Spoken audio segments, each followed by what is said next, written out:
We're good? Good. All right.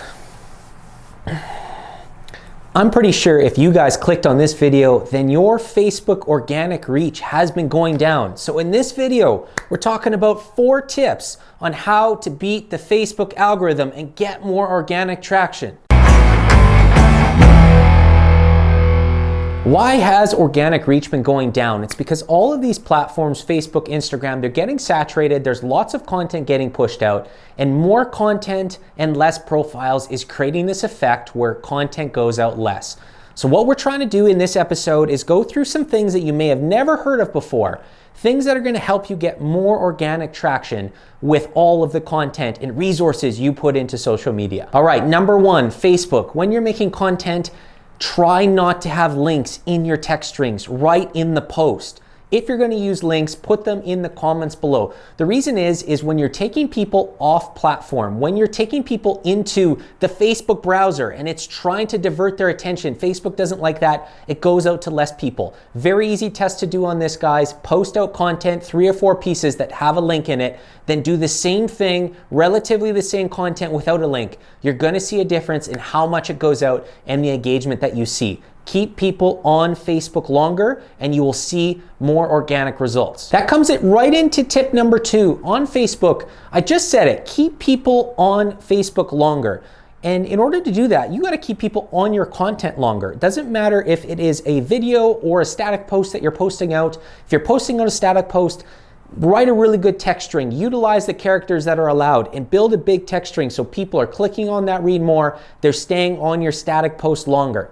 It's going to help with engagement. It's also going to help to keep people there and for the algorithm to notice that piece of static post. On videos, it's the same thing. You're trying to make videos that have that hook, that keep people involved.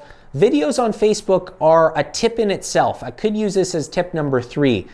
Videos on Facebook should be over 3 minutes long to get the biggest organic traction.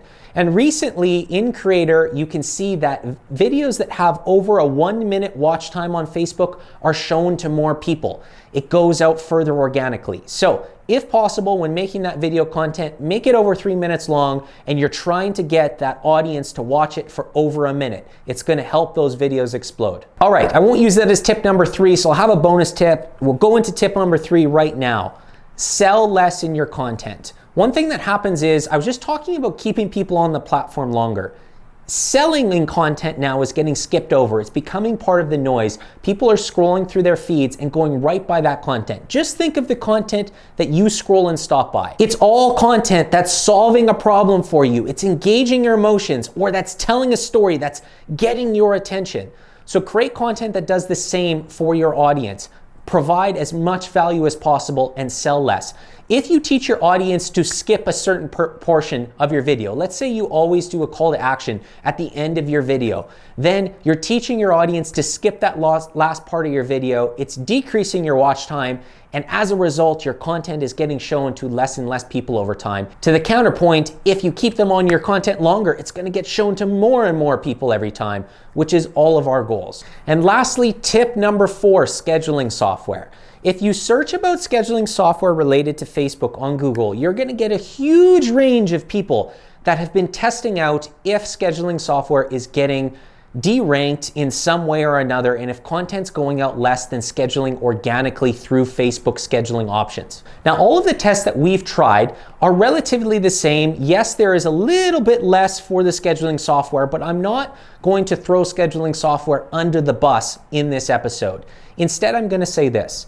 If you use scheduling software, by a byproduct of that, you are scheduling 2 months, 3 months out. You're scheduling content that is authentic to you today, but might not be relevant to your audience 3 months from now, might not be authentic to what you're saying 3 months from now. And as a byproduct, the content you're making isn't authentic. It's not providing that value out to your audience. So whatever people are saying out there. So to answer your question, we don't personally use scheduling software anymore. We are using only organic posts that are scheduled through Facebook platforms, through Creator.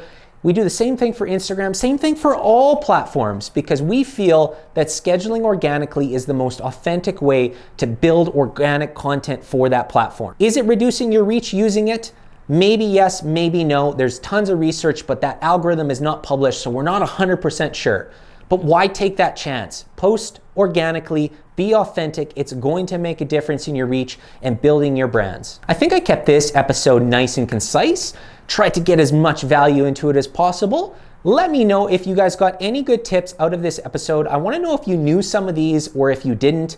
Put it in the comments below. Smash that like button or that dislike button if you hated everything I said. You do you. And I try to do this every single day. So if you did get some value out of this episode, hit that subscribe button, hit that notifications tab. I promise you will not regret it. I will see you guys in the next episode. That's all for now.